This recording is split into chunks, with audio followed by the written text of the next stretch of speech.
Halo semuanya, konnichiwa. Kembali lagi dengan channel Miss Oliver. Hari ini kita akan membahas materi selanjutnya, yaitu tentang aplikasi turunan pada nilai maksimum dan minimum. Kita langsung ke pembahasan definisi ya. Definisi, misalkan S daerah asal F mengandung titik C, kita katakan bahwa yang pertama, FC adalah nilai maksimum F pada S jika FC lebih dari Fx untuk semua X di S. Yang kedua, FC adalah nilai minimum pada F pada S jika Fc kurang dari Fx untuk semua X di S. Yang ketiga, Fc adalah nilai ekstrim pada F pada S jika ia adalah nilai maksimum dan nilai minimum. Yang keempat, fungsi yang ingin kita maksimumkan atau minimumkan adalah fungsi objektif. Pertanyaan keberadaan, apakah F mempunyai nilai maksimum atau minimum pada S? Jawabannya bergantung pertama-tama pada himpunan S tersebut. Tinjaulah Fx sama dengan 1 per X pada S sama dengan 0, hingga fungsi ini tidak mempunyai nilai maksimum ataupun minimum. Di sini terlihat ya teman-teman. Namun fungsi yang pada S 1,3 mempunyai nilai maksimum F1 sama dengan 1 dan F3 sama dengan 1 per 3. Pada S 1,3 F tidak mempunyai nilai maksimum dan nilai minimum F3 sama dengan 1 per 3. Jawabannya tergantung pada jenis fungsi. Tinjau fungsi di continue G.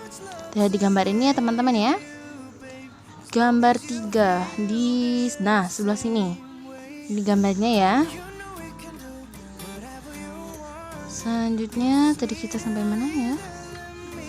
Kejauhan. Yang didefinisikan oleh Gx sama dengan X dan X min 2.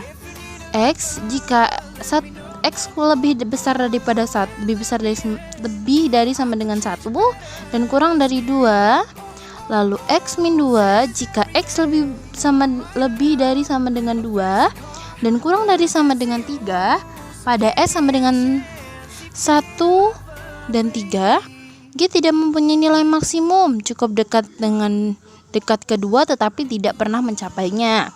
Namun G mempunyai nilai minimum G2 sama dengan 0. Terdapat sebuah teorema bagus yang menjawab pertanyaan keberadaan untuk beberapa masalah yang muncul dalam praktek.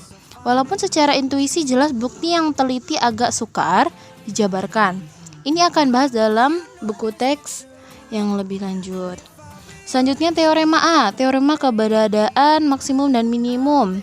Jika F kontinu pada interval tertutup A, B, maka F mencapai nilai maksimum dan nilai minimum di sana. Jadi ini ada bedanya ya. Oke, di sini nih. Di sini ada tanda kurung tapi dia tegak lurus ya. Sedangkan ini tanda kurung cekung biasa. Di sini membedakannya adalah untuk yang di sini dia tepat di untuk batas di situ juga termasuk di situ. Jadi ketika ada tanda ini berarti angka tersebut juga termasuk dalam hitungan tersebut. Tapi jika seperti ini maka nilai angka tersebut tidak termasuk. Misalkan ini kan ada 1,3. Berarti 1 ini karena di sini satunya ini menggunakan kurung biasa, maka 1 tidak masuk dalam nilainya. Jadi hanya 2 dan 3. Perhatikan kata kunci dalam teorema A. F disyaratkan harus kontinu dan himpunan X disyaratkan harus berupa interval tertutup. Di mana terjadinya nilai-nilai ekstrim?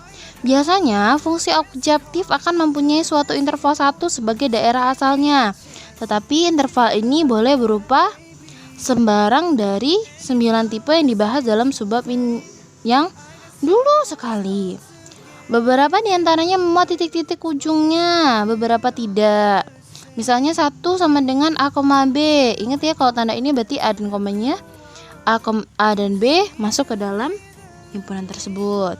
Memuat kedua titik ujungnya A, B. Nah, berarti B tidak termasuk. Hanya memuat titik ujung kiri. Di sini A dan B tidak masuk, hanya yang di antara A dan B. Sama sekali tidak memuat titik ujung.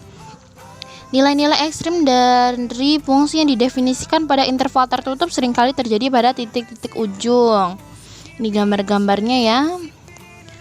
Selanjutnya, ini ada contoh soal nih. Carilah titik-titik kritis ya. Min 2x pangkat 3 ditambah 3x kuadrat pada negatif 1/2 dan 2.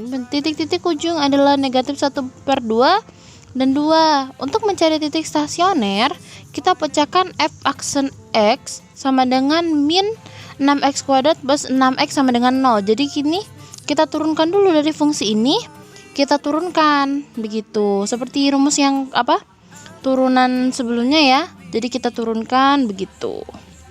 Selanjutnya, untuk x diperoleh 0 dan 1.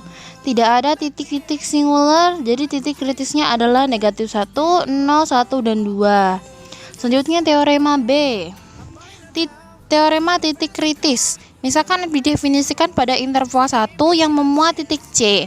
Jika FC adalah nilai ekstrim, maka C haruslah berupa titik kritis. Dengan kata lain, C adalah salah satu dari 1 titik ujung dari I, 2 titik stasioner dari F, yakni titik di mana F aksen C sama dengan 0, atau yang ketiga, titik singular dari F, yakni titik di mana F aksen tidak ada. Ini pembuktiannya ya. Selanjutnya, apakah nilai ekstrim itu? Dari teorema A dan B sekarang kita dapat menyatakan suatu prosedur sangat sederhana untuk menghitung nilai maksimum atau nilai minimum suatu fungsi kontinu f pada interval tertutup I. Langkah yang pertama, carilah titik kritis f pada I. Yang kedua, hitunglah f pada setiap titik kritis yang terbesar di antara nilai-nilai ini. Adalah nilai maksimum, yang terkecil adalah nilai minimum. Ini ada contohnya ya, ini contoh kedua, ini contoh ketiga, ini contoh keempat, ini masuk ke sini ya. Ini ada contoh kelima dan oke, ternyata sudah habis teman-teman. Oke, ini juga seperti biasa ada beberapa soal-soal yang bisa teman-teman kerjakan ya untuk lebih memahami tentang materinya. Oke teman-teman, terima kasih sudah menyimak materi hari ini tentang nilai maksimum dan minimum. Kita akan lanjut ke materi selanjutnya di video selanjutnya. Sayonara.